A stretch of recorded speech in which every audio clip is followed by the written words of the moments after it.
Welcome students. कल हमने business transactions की जर्नल एंट्री किस प्रकार होती हैं उनके बारे में बताया था। आज हम उन ट्रांजैक्शंस को आगे लेकर चलते हैं। तो देखिए, आज के टॉपिक में सबसे पहला पॉइंट दिया हुआ है बोट मशीनरी ₹40,000, 40,000 की मशीन खरीदी है। अब देखो, 40,000 की मशीन खरीदी है, अब इसमें नाम नहीं दिया हुआ है किससे खरीदी है, तो हम क्या मानेंगे, ये मशीन कैश खरीदी है। तो इसमें दो अकाउंट अफेक्ट होंगे, मशीनरी अकाउंट और कैश अकाउंट। अब दोनों रियल अकाउंट है, ठीक है। और according to the rule of real account, machinery comes in the business and cash goes out from the business. तो मशीनरी को डेबिट कर देंगे और कैश को क्या कर देंगे, क्रेडिट कर देंगे। तो हमारी जर्नल एंट्री क्या होगी बेटा, machinery account debit to cash account for machinery purchase. अब देखो दूसरे पॉइंट पर चलते हैं। Paid carriage charges for bringing machine ₹500। देखिए, अब आपने जो मशीन खरीदी है उसको घर लेके आए, तो उसका भाड़ा दिया। अब आप कोई भी एसेट, चाहे मशीन खरीदते हैं, चाहे फर्नीचर खरीदते हैं, चाहे प्लांट खरीदते हैं, चाहे बिल्डिंग खरीदते हैं, उन पर उसी समय कोई भी अगर एक्सपेंसेस किया जाता है तो उस एक्सपेंसेस को हम उसी एसेट अकाउंट में ऐड कर देते हैं। तो हम इस खर्चे को मशीन अकाउंट में ऐड करेंगे। तो यहाँ दो अकाउंट अफेक्ट होंगे, मशीनरी अकाउंट और कैश अकाउंट। अब देखो, दोनों रियल अकाउंट हैं और रियल अकाउंट है तो मशीनरी डेबिट होगी क्योंकि मशीनरी परचेज की है, और वैसे कैरेज खर्चा हो गया, खर्चे को क्या करते हैं, डेबिट करते हैं नॉमिनल अकाउंट में, और कैश आपसे गया है तो इसकी जर्नल एंट्री कर देंगे machinery account debit to cash account for carriage paid for machine. अब देखिए तीसरा पॉइंट आता है पेड कमीशन। अब देखो बेटा, कुछ पॉइंट ऐसे हैं जैसे कमीशन है, रेंट है, इंटरेस्ट है, हम किसी को पे भी करते हैं और किसी से रिसीव भी करते हैं। जब हम किसी को पे करते हैं तो हमारे लिए खर्चे होते हैं, जब हम किसी से रिसीव करते हैं तो हमारे लिए इनकम बन जाती है, और इसके बदले में कैश अफेक्ट होता है क्योंकि ये नगद होते हैं। तो हमने कमीशन पे किया है, तो जब हमने कमीशन पे किया है तो इसमें दो अकाउंट अफेक्ट हो रहे हैं, कमीशन और कैश। अब कमीशन नॉमिनल अकाउंट है और कैश आपका रियल अकाउंट है। तो कमीशन आपके लिए खर्चा है, अब नॉमिनल अकाउंट में खर्चे को डेबिट में लिखते हैं तो डेबिट कर देंगे, और कैश आपसे गया इसलिए कैश को क्या कर देंगे, क्रेडिट कर देंगे। तो आपकी जर्नल एंट्री क्या बन जाएगी, commission account debit to cash account. Fourth point देखेंगे तो रिसीव्ड कमीशन। अब देखो इनकम वाला पॉइंट आ गया, तो दो अकाउंट अफेक्ट हो रहे हैं, कमीशन और कैश। लेकिन यहाँ जो कमीशन है वो इनकम है, और जो इनकम है उसको किस में करते हैं, क्रेडिट में करते हैं। कैश रिसीव हुआ तो comes in, cash comes in, तो रियल अकाउंट में कम्स इन को डेबिट में लिखते हैं। तो हम जर्नल एंट्री कर देंगे cash account debit to commission account for commission receive.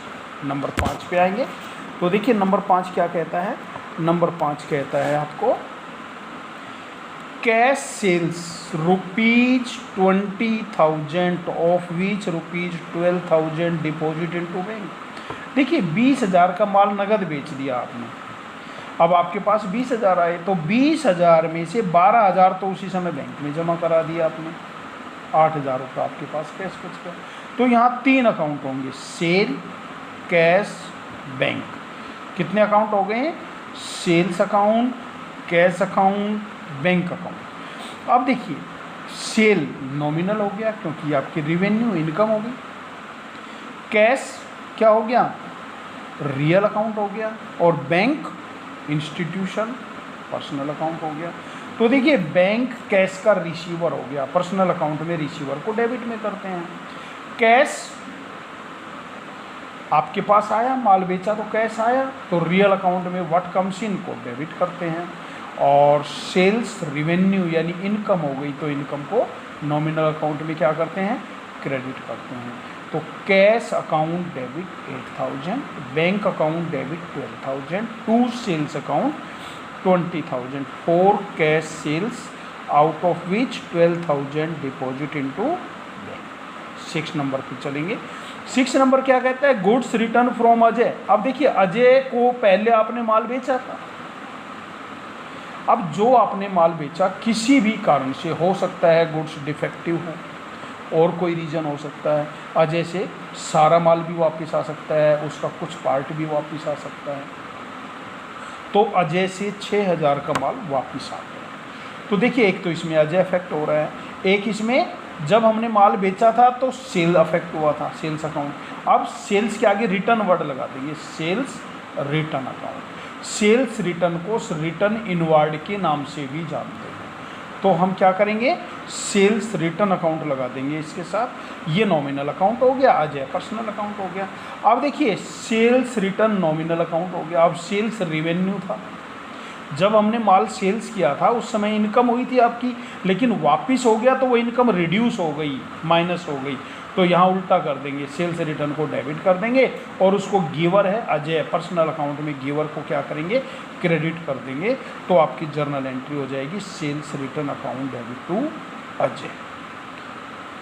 7th entry है गुड्स रिटर्न टू रॉबिन ₹4,000। अब देखो रॉबिन से आपने माल खरीदा था, कल की जर्नल एंट्री में है। अब उसमें से कुछ माल हमने रॉबिन को वापस कर दिया। जब हमने रॉबिन को वापस किया तो 2 अकाउंट अफेक्ट हुए, रॉबिन और परचेज रिटर्न। अब रॉबिन पर्सनल अकाउंट है, परचेज कल डेबिट किया था क्योंकि जब हमने माल खरीदा तो हमारे एक्सपेंसेस बढ़ गए थे, आज माल वापस आ गया तो एक्सपेंसेस रिड्यूस हो गए।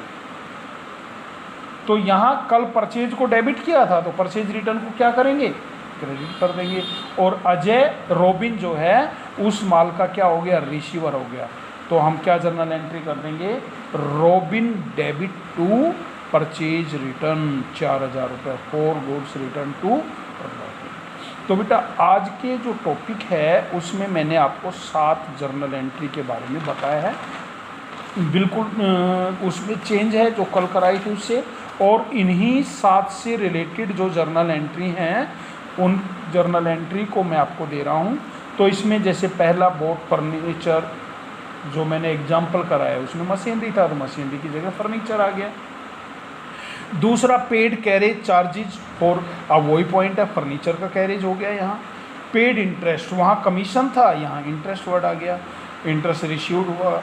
यहाँ 80,000 का माल बेचा है जिसमें से 60,000 बैंक में जमा करा दिए। इसमें हमने गुड्स रिटर्न फ्रॉम तुषार और गुड्स रिटर्न टू अनिल, ठीक है। तो बिल्कुल सेम जो मैंने एग्जाम्पल कराए हैं उसकी एक्सरसाइज मैं आपको दे रहा हूँ और आप इसको अपनी नोटबुक में सोल्व करके देखिए, ठीक है। ओके बेटा, थैंक यू।